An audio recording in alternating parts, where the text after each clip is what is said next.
As you're well aware, one of CBB's primary responsibilities is the oversight of your checkoff funds.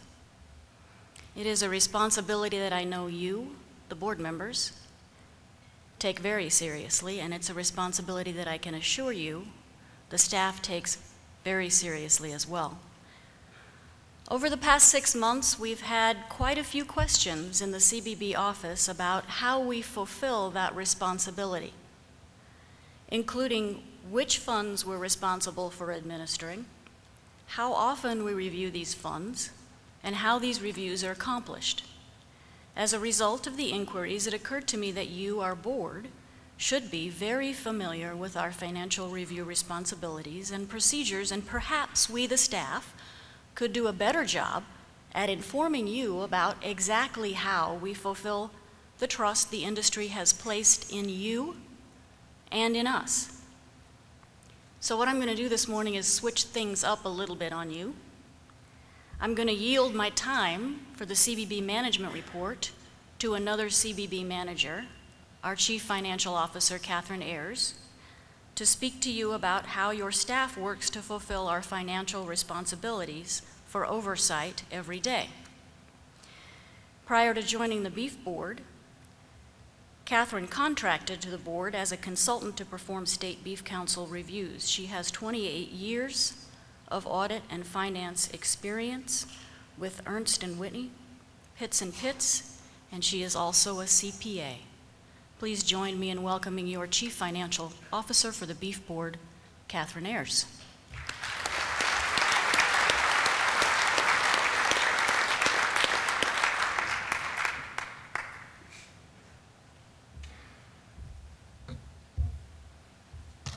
Thank you, Polly.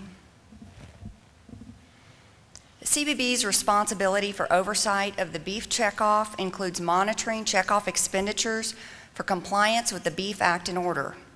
We monitor the checkoff expenditures of all the dollars by qualified state beef councils, the Federation, and national beef industry organizations that contract to manage national checkoff programs.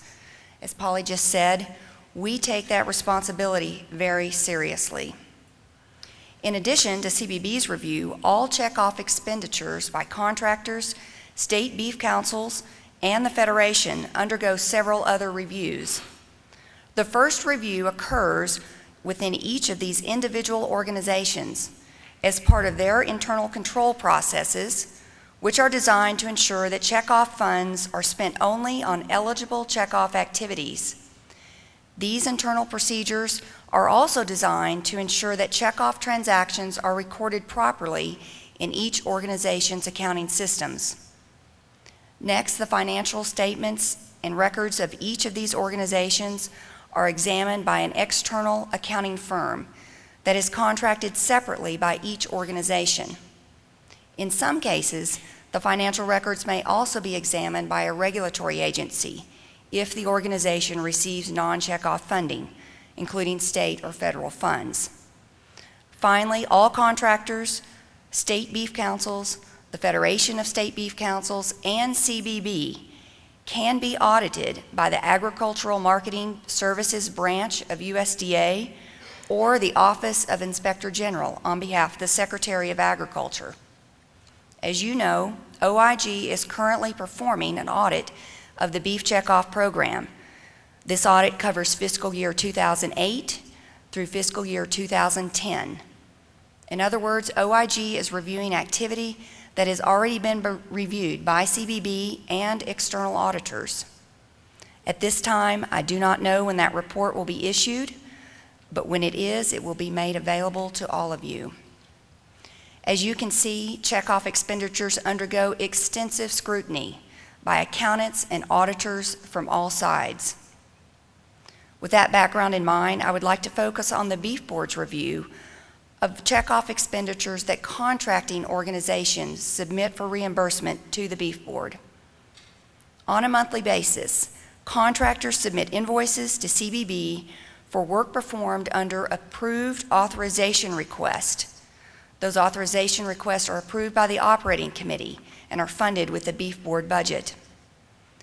CBB reviews the expenditures within these invoices for compliance with the following documents: the Act and Order, the CBB guidelines for the approval of programs, CBB acknowledgement guidelines, the contractor's agreement with the operating committee, the approved authorization request, and the CBB guidelines for the contractor's expenditures. Clearly, the reviews are extensive and overlapping to ensure the least possible opportunity for error. The invoices we receive include both direct expenditures and implementation or cost of doing business expenditures. In addition to our review of the invoices submitted to us for reimbursement, we also perform periodic reviews of each contractor's internal control policies and procedures to ensure the contractor has an adequate system in place to safeguard your checkoff dollars. It is important to remember, of course, that there are some expenditures that are outside of our purview to review, such as non-checkoff expenditures. As industry membership organizations, all contractors to the beef checkoff incur non-checkoff expenditures as part of their business. We also do not review the work of their external auditors or their tax returns. Of course, any external audit firm provides their own assurances about their work, and this provides yet another layer of checks and balances on contractor financials and record keeping. With this background in mind, I would like to share a few specifics about CBB's review procedures and the most recent improvements we've made to those procedures. Of course, CBB has been reviewing accounting transactions and internal control processes of our contractors for many years. As a result, we are quite familiar with each of their accounting processes, and we have always been able to follow the trail of checkoff dollars from our invoices through their accounting processes down to the supporting documentations. In other words, our financial compliance work keeps us clearly abreast of how and where your checkoff dollars are being spent. Again, this is a responsibility that we take very seriously. Our compliance review procedures are based upon well-established standards and center on audit sampling. Audit sampling procedures are carefully designed to provide what is called reasonable assurance, which, as that implies, includes some degree of uncertainty. A tried and true financial industry practice, audit sampling does not involve testing 100% of the transactions, but instead is designed to achieve a balance between the cost and time required to look at every transaction and the negative impact of errors inherent in examining only a sample of transactions. When designing CBB-specific procedures, of course, we also recognize that every checkoff expenditure can be traced back to the decision made by a person. For example, the decision on what accounting code to use for a given transaction. As you all know, errors do occur, and no organization's accounting system is 100% accurate. What that means is we expect to find errors. When we find errors, it means our integrated system of checks and balances is working. As the responsible compliance arm, if you will, of your checkoff administration, we understand that while we contract with organizations that have top-notch professionals who adhere to many layers of financial guidelines, both internal and external, our compliance review procedures are part of those layers of checks and balances built into the process. We design our procedures not only to spot and correct errors, but also to be flexible enough to allow for the positive resolution of any issues that we may find. We report findings and resolutions to both the CBB Executive Committee and USDA, and both CBB Executive Committee and USDA approve all reports and resolutions. And I'm happy to say to date that we have been able to resolve every issue to the satisfaction of the CBB Executive Committee and USDA. Of course, no matter how strong and effective any working system is, there is always room for improvement over time. We constantly apply what we learn from our procedures and our assessment of audit risk factors to evaluate and update the checkoff's financial review processes to ensure that it remains appropriate, efficient, and dependable.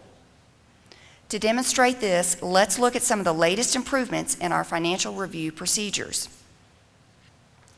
Prior to fiscal year 2011, CBB performed limited procedures on monthly invoices submitted by contractors for reimbursement of expenditures. These monthly procedures were followed by more extensive procedures that were performed by outside consultants or CBB financial staff on a periodic basis. They covered 1 to 3 year periods. However, this process did not allow us to identify some issues on a current basis.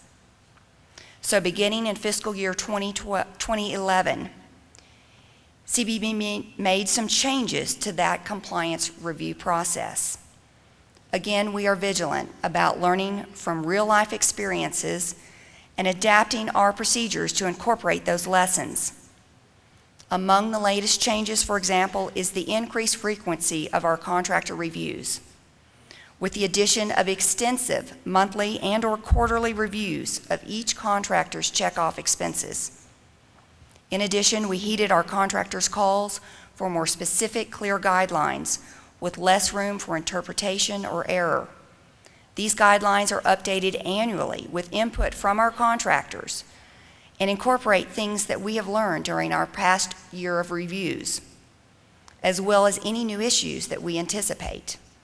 These guidelines are also part of each contractor's annual agreement with the operating committee. In fact, at its meeting here on Thursday, the CBB Executive Committee reviewed the updated guidelines for 2013 and recommended them for approval to the operating committee at its meeting in September. In another effort to strengthen our financial accountability to you, we have beefed up our on-staff finance team to include the CFO position in 2010 and a highly experienced auditor in 2011. Our finance team currently includes 3 staff members, including 2 CPAs who perform compliance reviews of checkoff expenditures. The finance team has combined experience in accounting and auditing of 64 years, with 21 of those years spent working on the beef checkoff program. In addition to the improvements that we have made in our procedures and practices, and with similar guidance from past experiences, some of our contractors have also made some changes to the way they track and account for every checkoff dollar that you invest. For example, NCBA has added an internal compliance manager who has a clear understanding of the requirements of our system and therefore serves as an effective liaison to CBB. We work closely with the compliance staff on a weekly basis to address issues that we have identified in our reviews and to discuss potential compliance issues. We also provide input to NCBA's processes designed to minimize compliance risk. The new compliance staff functions independently of NCBA's accounting and program staff and is accountable directly to the NCBA Audit Committee. Finally, as part of CBB's continual evaluation and updating of our compliance review procedures, we are initiating changes in this year that will allow us to establish compliance benchmarks for each contractor that can be tracked on an annual basis. I am happy to report that we have had the full cooperation of all of our contractors in implementing a fully integrated system of checks and balances. I feel confident in saying that the processes in place are well designed to safeguard your checkoff investment. Thank you.